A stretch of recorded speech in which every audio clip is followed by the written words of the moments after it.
Thank you very, very much. Muchas gracias. Buenos dias. I'm so sorry that we are a little bit late today, but what a beautiful ride in and how wonderful to be here. And I thank you for leaving my future transportation out here in back of me. I love it.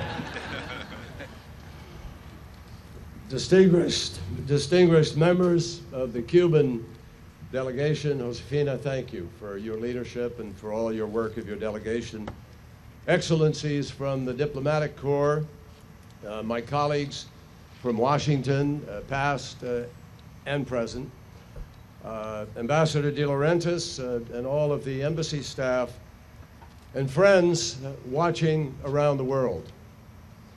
Thank you for joining us at this truly historic moment as we prepare to raise the United States flag here at our embassy in Havana, symbolizing the reestablishment of diplomatic relations after 54 years. This is also the first time that a United States Secretary of State has been to Cuba since 1945. This morning, I feel very much at home here, and I'm grateful to those who have come to share in this ceremony, who are standing around outside of our facilities. And I feel at home here because this is truly a memorable occasion. A day for pushing aside old barriers and exploring new possibilities. And it is in that spirit that I say, on behalf of my country, los Estados Unidos acogen con beneplácito este nuevo comienzo de su relación con el pueblo, el gobierno de Cuba. Sabemos que el camino hacia unas relaciones plenamente normales es largo, pero es precisamente por ello que tenemos que empezar en este mismo instante. No hay nada que temer, ya que serán muchos los beneficios de los que gozaremos cuando permitamos a nuestros ciudadanos conocerse mejor, visitarse con más frecuencia, realizar negocios de forma habitual, intercambiar ideas y aprender los unos de los otros. My friends, we are gathered here today because our leaders, President Obama and President Castro, made a courageous decision to stop being the prisoners of history and to focus on the opportunities of today and tomorrow. This doesn't mean that we should or will forget the past. How could we, after all? At least for my generation, the images are indelible. In 1959, Fidel Castro came to the United States and was greeted by enthusiastic crowds. Returning the next year for the UN General Assembly, he was embraced by then Soviet Premier Nikita Khrushchev. In 1961, the Bay of Pigs tragedy unfolded, with President Kennedy accepting responsibility. And in October 1962, the missile crisis arose, 13 days that pushed us to the very threshold of nuclear war. I was a student then, and I can still remember the taut faces of our leaders, the grim map showing the movement of opposing ships, the approaching deadline, and that peculiar word, quarantine. We were unsettled and uncertain about the future, because we didn't know when closing our eyes at night what we would find when we woke up. In that frozen environment, diplomatic ties between Washington and this capital city were strained, then stretched thin, then severed. In late 1960, the U.S. ambassador left Havana. Early the following January, Cuba demanded a big cut in the size of our diplomatic mission, and President Eisenhower then decided he had no choice but to shut the embassy down. Most of the U.S. staff departed quickly, but a few stayed behind to hand the keys over to our Swiss colleagues, who would serve diligently and honorably as our protecting power for more than 50 years. I just met with the Foreign Minister, DJ Burkhalter, and we're grateful to Switzerland always for their service and their help.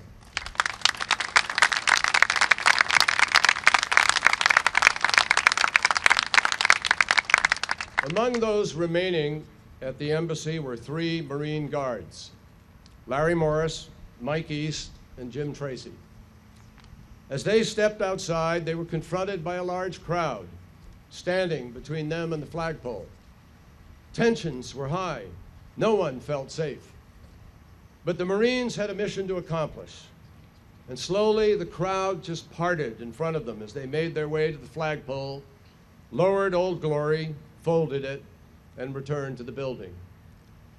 Larry, Mike, and Jim had done their jobs, but they also made a bold promise that one day they would return to Havana and raise the flag again.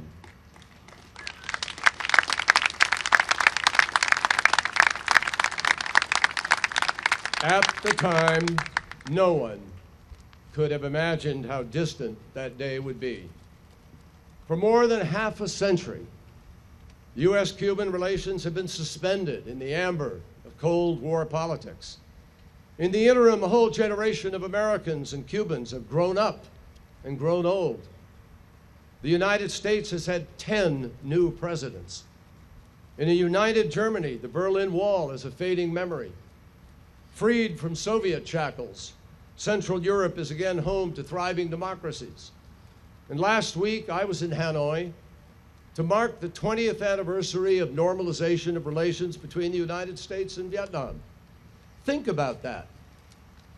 A long and terrible war that inflicted indelible scars on body and mind, followed by 2 decades of mutual healing, followed by another 2 decades of diplomatic and commercial engagement.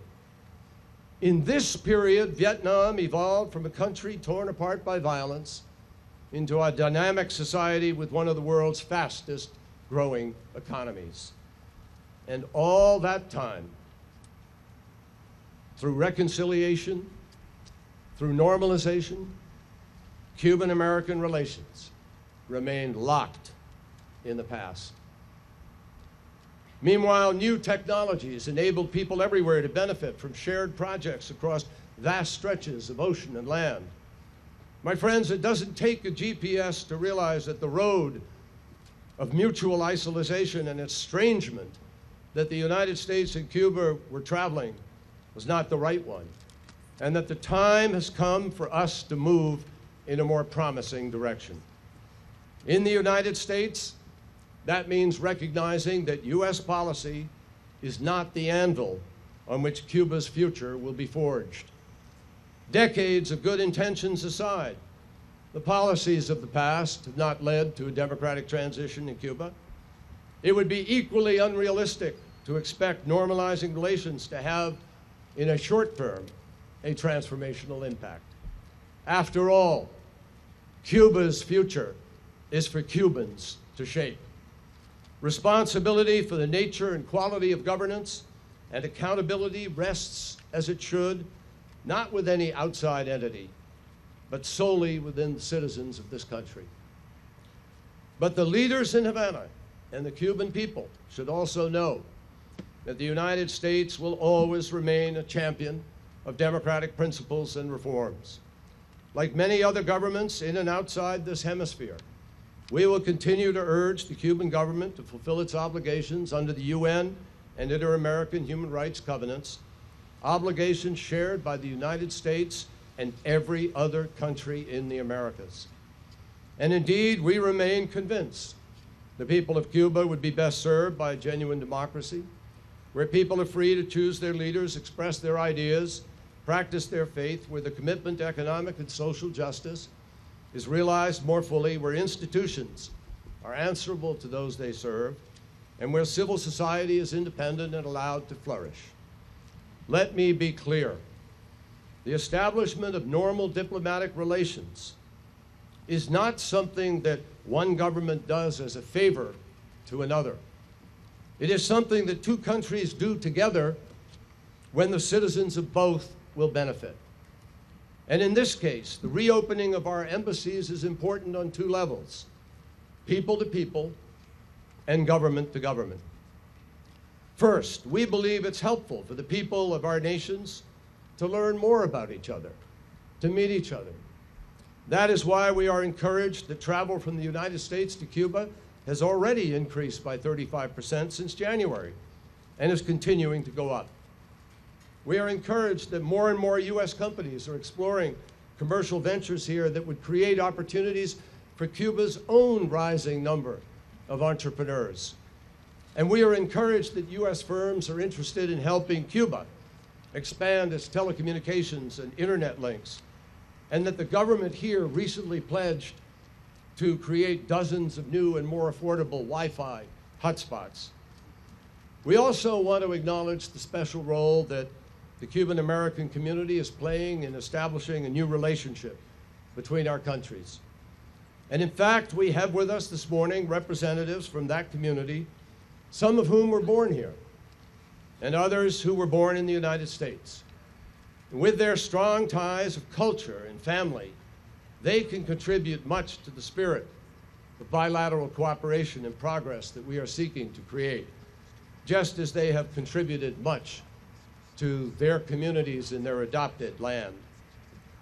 The restoration of diplomatic ties will also make it easier for our governments to engage. After all, we are neighbors, and neighbors will always have much to discuss in such areas as civil aviation, migration policy, disaster preparedness, protecting marine environment, global climate change, and other tougher and more complex issues. Having normal relations makes it easier for us to talk, and talk can deepen understanding even when we know full well we will not see eye to eye on everything. We are all aware that notwithstanding President Obama's new policy, the overall U.S. embargo on trade with Cuba remains in place and can only be lifted by congressional action, a step that we strongly favor. For now,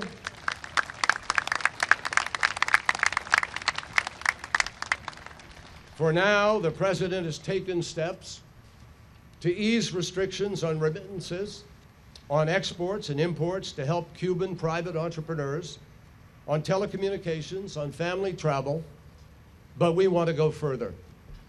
The goal of all of these changes is to help Cubans connect to the world and to improve their lives. And just as we are doing our part, we urge the Cuban government to make it less difficult for their citizens to start businesses, to engage in trade, access information online. The embargo has always been something of a two-way street. Both sides need to remove restrictions that have been holding Cubans back. And before closing, I want to sincerely thank leaders throughout the Americas who have long urged the United States and Cuba to restore normal ties. I thank the Holy Father, Pope Francis, and the Vatican for supporting the start of a new chapter in relations between our countries. And I think it is not accidental that the Holy Father will come here and then to Washington, the United States at this moment. I applaud President Obama and President Castro, both, for having the courage to bring us together in the face of considerable opposition. I am grateful to Assistant Secretary of State Roberta Jacobson and her team, to our counterparts in the Cuban Foreign Ministry, to our Chief of Mission, Ambassador Jeff De Laurentiis, and his extraordinary staff, for all of the hard work that has led up to this day. And I just say to our wonderful embassy staff, if you think you've been busy these past months, hold on to your seatbelts. But above all, I want to pay tribute to the people of Cuba and to the Cuban American community in the United States. Jose Marti once said that everything that divides men is a sin against humanity. Clearly, the events of the past, the harsh words, the provocative and retaliatory actions, the human tragedies, all have been a source of deep division that has diminished our common humanity. There have been too many days of sacrifice and sorrow, too many decades of suspicion and fear. That is why I am heartened by the many on both sides of the straits who, whether because of family ties or a simple desire to replace anger with something more productive, have endorsed this search for a better path. We have begun to move down that path without any illusions about how difficult it may be, but we are each confident in our intentions, confident in the contacts that we have made, and pleased with the friendships that we have begun to forge. And we are certain that the time is now to reach out to one another as two peoples who are no longer enemies or rivals, but neighbors. Time to unfurl our flags, raise them up, and let the world know that we wish each other well. Estamos seguros de que este es el momento de acercarnos dos pueblos ya no enemigos ni rivales, sino vecinos. Es el momento de desplegar nuestras banderas, enarbolarlas, así hacerla saber al resto del mundo que nos deseamos lo mejor los unos a los otros. It is with that healing mission in mind that I turn now to Larry Morris, Jim Tracy, and Mike East. 54 years ago, you gentlemen promised to return to Havana and hoist the flag over the United States Embassy that you lowered on that January day long ago. Today, I invite you on behalf of President Obama and the American people to fulfill that pledge by presenting the Stars and Stripes to be raised by members of our current military detachment. Larry, Jim, and Mike, this is your cue to deliver on words that would make any diplomat proud, just as they would any member of the United States Marine Corps. Promise made, promise kept. Thank you.